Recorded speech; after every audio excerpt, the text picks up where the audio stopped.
Hi guys, it's Jan from Melbourne Foodforest. I'm in the greenhouse today. It's the start of spring and I'm going to be talking about how you overwinter chilies, capsicums, aka peppers.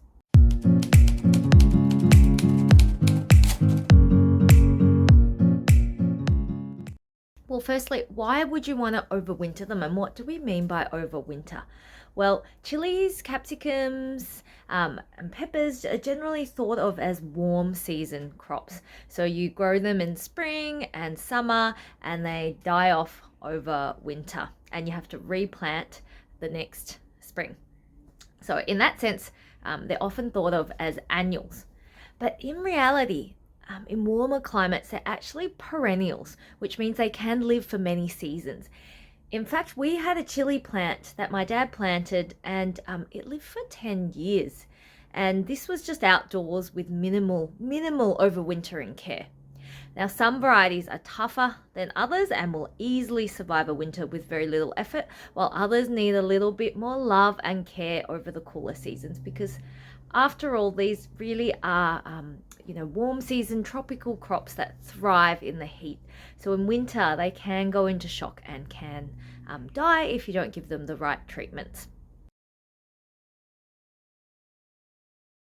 So last season, if you've seen our other tours, we grew about 20 to 30 varieties of chilies and peppers, and I really wanted to overwinter them because the reason we want to overwinter is it gives us a huge head start on the season.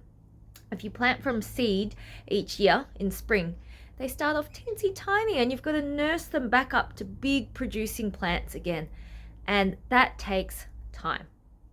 So in our temperate to cool temperate climate in Melbourne, Australia here, if I were to plant chili seeds late winter, early spring indoors, I probably wouldn't be harvesting any fresh, ripe chilies until summer, late summer, and sometimes autumn.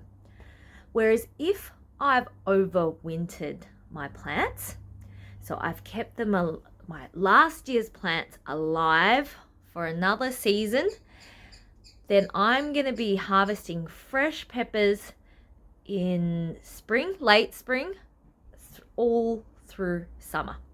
So I'm going to be 3 months ahead because really, you've got plants. So when you overwinter, you've really got plants that are already, a year old, as opposed to teensy baby seedlings that we got to raise to maturity so that they're ready to produce fruit again. Overwintered plants produce earlier and they're also tougher, more resilient because they're mature plants with bigger root zones. So they're going to cope better with the season ahead. They're also bigger plants, bigger shrubs. Therefore, they're going to produce more fruit as well. I find chilies and capsicums really hit their peak about 2 to 3 years in. So their first year, so harvest, and then second and third year, if you can keep them alive, that's when they really blossom and give you mega harvests. So there are so many reasons to overwinter. Also means, thirdly, you don't have to replant from seed each year. That's actually really quite a lot of work, planting seeds, putting them on heat mats if you do, and nursing them through until they're big mature plants. Whereas by keeping them alive another year, it means we get more fruit for very little effort.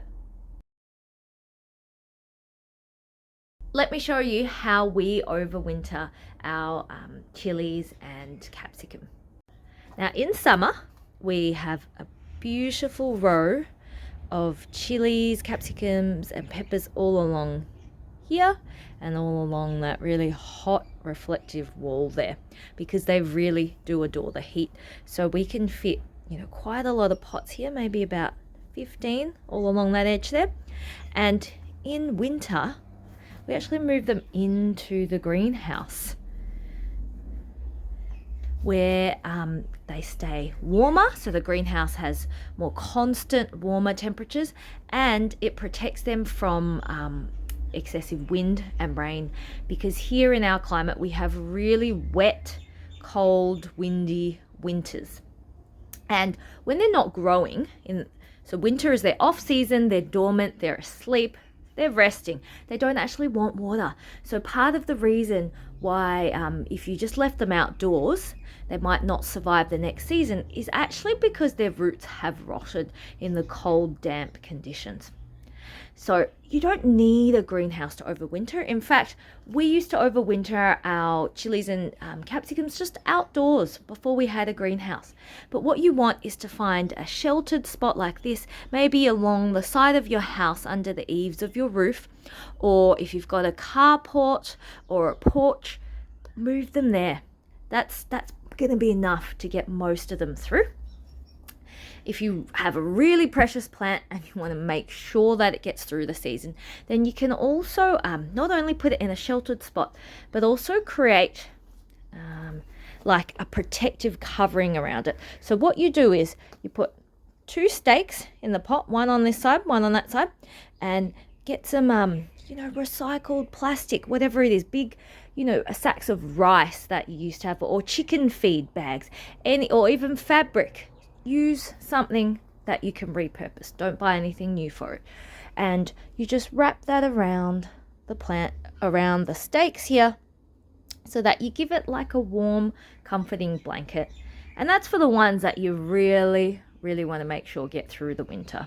You could also move them indoors if you're really keen, like in a laundry or something like that, because they don't really need light when they're dormant. So they're going to be quite happy there for a while. For most of winter. But for us, we're fortunate to have the greenhouse. It is quite a shady greenhouse, so we actually can't plant a lot in this corner of the greenhouse because it's surrounded by structures outside that's in the neighbour's yard, and it fences. So this side is really dark, not great for planting in winter, but perfect for overwintering. I should mention that this is why we grow almost all our capsicums and chilies in pots. It enables us to easily relocate them based on their needs. So in summer they're outside under blistering sun, and in winter they come in here. This ensures that they have the best chance of survival. Another bonus is that it saves bed space, because if we planted these in the bed outside, they would take up bed space over winter if we're trying to overwinter them. So instead we move them to this shady corner of our greenhouse where we're not growing anything else, doesn't waste any space, and they're happily just sleeping over winter here. If you were to try and overwinter outside, yes, you can do that too, like in your garden beds if you didn't want to transplant your chilies. I mean, that's probably the best thing to do at the end of the season. Transplant them into a pot if you've got it planted in the garden bed, and then move it to a sheltered spot. But if you really wanted to leave them in the spot, you can. And I'll show you with some of ours what we've done. And we also bring other plants into the greenhouse to overwinter. You can see here, this is our stevia. Might look dead now, but it is just bouncing back to life. You can see there the fresh leaves here at the start of spring. They respond to the temperature and they burst back to life. This is our black sapote, which is another tropical, subtropical plant that really likes the warmth. And this is tarragon here. It's actually hidden away under here. This on the side is Robert herb, which is very vigorous. Yeah, so our tarragon, which is another cold sensitive herb. It's really beautiful if you haven't tried it before. Really delicate anisey flavor. Normally I don't love anisey flavors, but tarragon's amazing. And so this has bounced back now. So this could be moved outdoors. So you can overwinter many other things, including our turmeric, which dies back in winter, but you want to keep it dry. Anything where you need to keep dry, you can see the turmeric tubers in here. Anything you need to keep dry, you need to move under cover. Our capsicums and chilies, I've noticed just in the first week of spring, are starting to come back to life. This variety is white, hot chili, really pretty. Lots of new shoots. So this tells me I need to do something with them. So a lot of people will cut back their chilies and capsicums at the end of the season, and you can certainly do that. Whereas for me, I just find that time, in autumn really busy, and I'm just like recovering from the craziness of summer, so I can't be bothered doing any more work. So I actually leave them as is, and I wait till now before I prune. And you can see this other one has burst back into life as well. Lots and lots of new shoots. I think I'm noticing new shoots on almost all of them. You can see this one. Lots of baby shoots all along the stem, telling me that it's waking up. The temperatures are calling it awake. And so what I actually need to do now is to prune. I need to assess which of the shoots have died back and need to be cut off.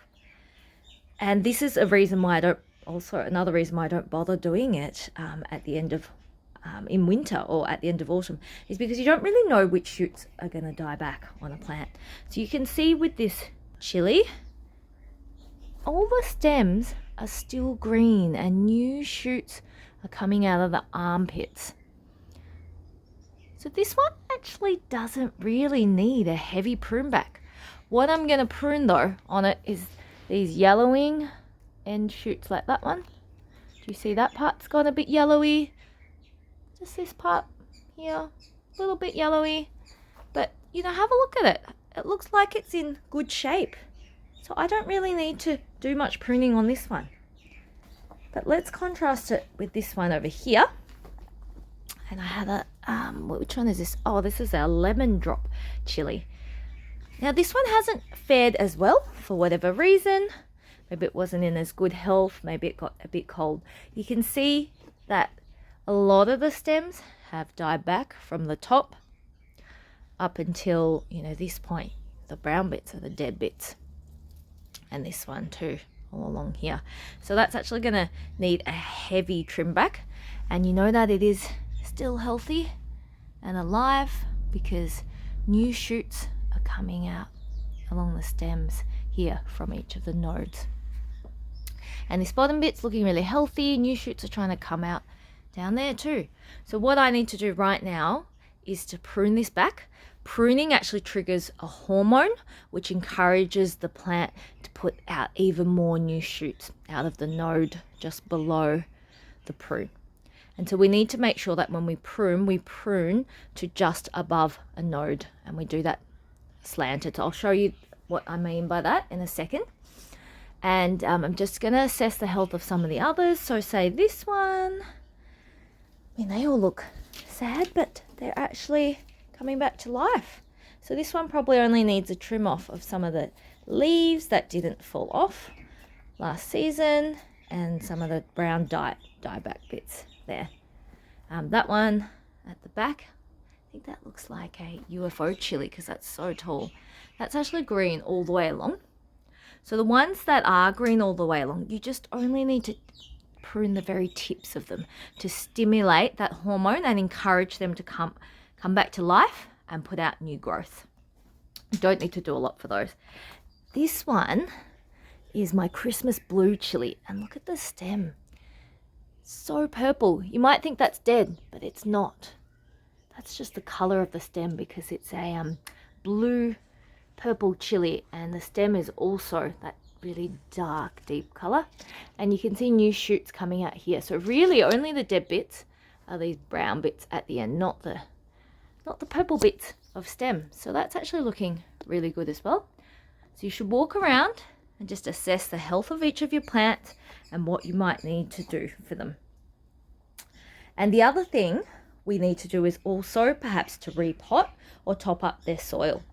So some of these, you can see the soil levels have dropped, and this is a classic one. Look, the roots have become exposed, and that happens because when a potting mix breaks down over time and does drop in level, and so sometimes your plants will have exposed roots, and that's not a good thing because that dries them out.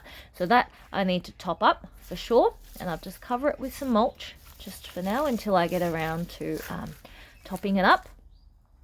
Most of these, the levels have dropped, so you either need to top up or you may need to tip it out and repot it, especially if the whole plant's dropped down with it, because we don't want to be topping up with soil too high along its stem because that can cause it to rot. Whereas with this one, you can tell the soil levels have really dropped, the roots have been exposed. So I can top that up easily up until this point. And you put lots of fresh compost, worm castings, a pinch of chicken manure, organic fertilizer, so any goodness that you have on hand. You might also add some rock dust as well for those trace minerals and nutrients. And if the potting mix is from more than a season ago, you might want to just take the whole thing out and repot. And now's a great time to do it, or do it over winter, just before they shoot. So a little bit earlier than now is ideal, but now is still good before they start fully bursting back into life. Some of them might need bigger pots as well. So you need to check the bottom and see if there are roots poking out. Ours are all only 1 season old, so I think ours are pretty good and not root bound. Chilies and peppers don't have the largest root zones either, so a pot of 25 to 30 centimeters is ample for most of them. Some of mine were potted. These were potted into smaller pots because we ran out, so these I will be repotting into bigger pots this season with fresh quality potting mix. So just walk around and assess the health of your plants. And now I'm going to start doing some pruning. Okay, I've got my secateurs and I'm going to tackle this chili here. Do I still know some of the labels have fallen off as well, so I don't remember what they are exactly, but I'm sure I'll find out soon enough once they start fruiting. Okay, so I'm going to tackle this one, and this bit has entirely died back to that node, so I'm actually just going to cut off this whole bit because this is where new shoots will come out, but it's actually died back all the way to that point. So I'm just going to cut it down to the next node, and the nodes are just the bumpy bits on the stems of plants, and these are bits where new shoots can come out. So shoots actually can't come out along these smooth bits of stem. So you cut it back, and if you cut it further up like this, it's just going to die back all the way to the next node anyway. So you want to cut it back to the node to prevent disease and it rotting itself. And when we cut on an angle like that. You can see how that's it's slanted there, and the reason for that is if we had this outdoors and rainwater landed on it, we don't want the water to pool on the surface here. We want it to just glide off there, because that helps this wound to heal and means water's not going to pool there such that it's going to cause a bit of rotting. And just going to prune this one off. I can see new shoots actually coming out here there, so I'm going to leave that. And I'm going to cut off, sometimes not all the leaves drop off if the temperatures don't get that cool, so I'm going to cut off last season's leaves because they're not doing it any favors now. They're not photosynthesizing, they're just dying off. So we can just safely trim all of these off. Let's have a look. Let's detach you from the plant next door. Okay, now there's some more dead leaves here. There's a bit of dead stem, and that's died back up down to that node. That's another node you can see. So I can just chop that off. Okay, stop grabbing onto your neighbor. And there's some other dead leaves here. Just going to chop that. Oh yeah, a few dead bits here dying back to that node here. And then I just cut that back.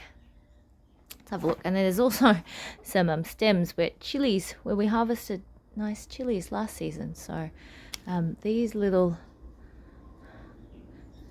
stems can be cut off because they're dead. Not gonna fruit again. So maybe it's easier to just pull these off by hand. Oh, that one's a bit stubborn, I'll chop you. And this one. And this one.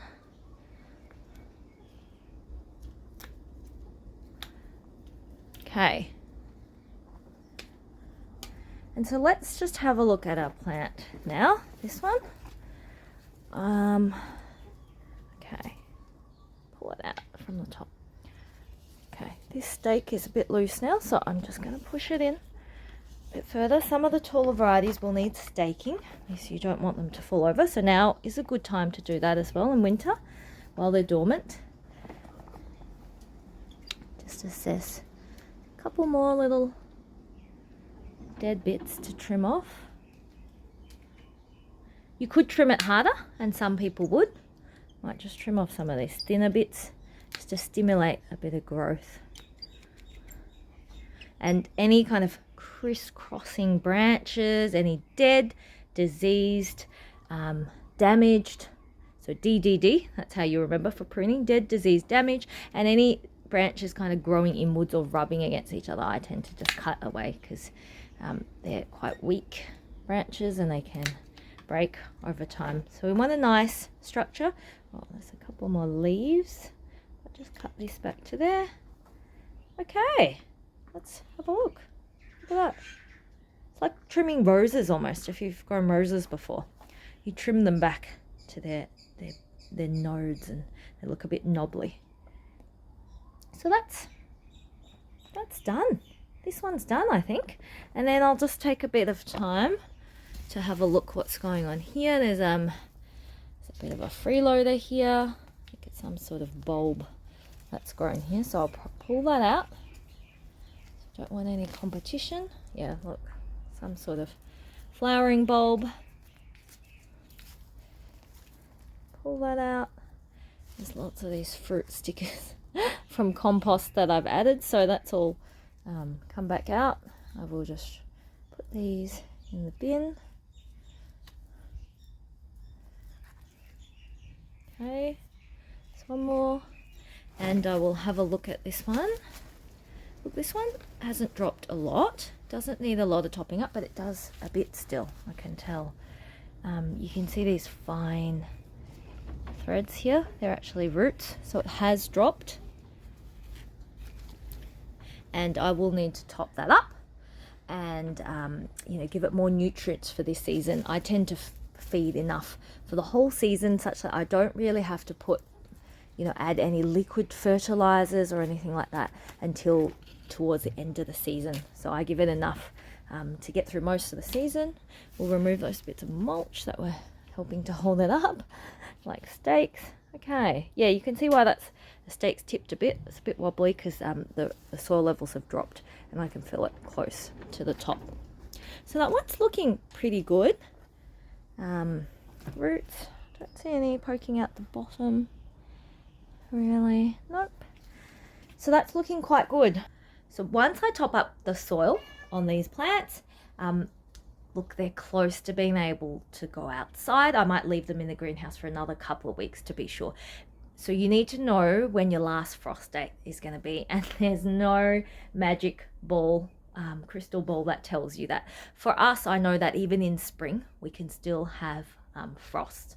So I usually wait till at least the first month of spring, if not, midway through spring, before moving these outside. But once you pot it, top up the soil and you've trimmed it back and you can see new shoots, you can start watering them again. Don't overdo it, but if the potting mix is really dry from overwinter, or you've left it somewhere sheltered, then that's the time you can start watering it again and encouraging it to come back to life. Now, I promised I'd show you a couple of our chilies outdoors and how we've overwintered them. Well, to be honest, we haven't done much with them. So these are our bull's horn capsicum. They're so amazingly beautiful and red. We love them. They're early ripening because of their bullhorn shape, and you can check them out in more detail in our chili capsicum pepper tour. But these, I know this is a tough variety, hence I planted this in the garden bed. This is quite a shady bed, so not a bed that I need to really use over winter. It's right near the shady greenhouse, and you can see what I've done to them. Nothing. I've done nothing. I haven't even trimmed back the leaves, and a lot of people encourage pruning back at the end of the season, but again, as I said, I don't do that because you don't know what's going to die back, what's not. Look at this plant. it's actually pretty healthy. I don't really see many bits of dieback. Plus, the leaves from last season actually give it protection from frost and the cold. So it's almost like it's wearing clothing. So that's another reason why I don't trim it back, because the leaves are serving a purpose. This is a dark shady corner in winter, but also a bit sheltered because of lots of big trees along our fence line in our neighbour's yard, so it doesn't get a lot of frost in this spot. So perhaps if you're going to leave them to overwinter in the garden bed, pick a spot that's a bit more sheltered, which this is, and pick tougher varieties. So our really fancy varieties are of course all in the greenhouse where I showed you just before. There's Panda, you can spot him there sunbathing. Pick tough varieties to leave outdoors, because and that's trial and error. You try that one season and it's dead, you realize, okay, maybe it's not so tough, and next time I'll plant that in the pot, and so that I can move that to somewhere sheltered over winter. But the tough varieties will happily overwinter, and you can see this is doing really well. It's even held on to some baby fruit that we didn't see and didn't harvest. And not seeing a lot of new shoots on it yet, because I guess it's outdoors and the temperature's cold, but at the same time it looks quite healthy. So I won't start trimming that back until I see new shoots, and when I do, I'll just give the ends a prune and prune off probably last season's leaves by that point, because it'll be warm enough, and we want to give the new leaves enough light so that they can grow healthily. We don't want last season's leaves, because they're not going to be giving it any nutrients anymore. And let me show you another example. Here's another one of our outdoors overwintered chilies. This is a long red, big, mild chili. So mild that sometimes you can't even tell it's got any heat, but it's got that beautiful chili flavor. So it can be used certainly like a capsicum, like a sweet pepper, not a particularly hot pepper. This one is actually in its second year. It's 2 years old already, so it's coming into its third year. So we overwintered it a previous winter already in this spot. You can see it's a lot more leaves, because this spot is really exposed. It is further away from the large trees in our yard, and it would get some frost damage. But I know this is a tough variety, hence I've just left it outdoors. And look, most of the stems are still green. You can tell it's an older plant, because the stems are starting to turn really woody. The trunks turn quite woody, and you can tell that's got age in it. It's it's mature. And so this one, I'm not seeing any fresh shoots on it. Did just spot a little ladybird. Can you see that? A little ladybird on it. It's good that our beneficial insects have used it as a home over winter. Yeah, Panda. So this one I'm going to wait for new shoots to come out. There haven't been any, because it's quite a cold, exposed spot, so it's going to take a bit longer to bounce back than the ones in that warm, sheltered location of the greenhouse. But once it does, I'm just going to give it a tip prune as well, for shape and to clean off some of the dead, disease damaged wood. I'm back in the greenhouse. I've got to go get to work. I've got lots of chili pruning and topping up soil to do today. I hope you found that useful. It's actually really easy to overwinter your chilies and capsicums. Give it a go. You've got nothing to lose. Even if it dies, you can plant another one, but odds are you're going to have this healthy, thriving plant that's going to feed you for another season. As always, if you found that useful, please remember to like our video, subscribe to our channel, and share with your friends, as that helps to support our work. Now, this is one of the videos as part of our basic skills, our Gardening 101 program. So make sure you check out the playlist for all the other key skills that every gardener needs to have. Just like this, it's going to make your life a lot easier. So I'm going to get to work, and I hope you have lots of fun learning how to overwinter your chilies and capsicums, because they're just such rewarding plants to grow, and I just love the heat from a good chili. Until next time.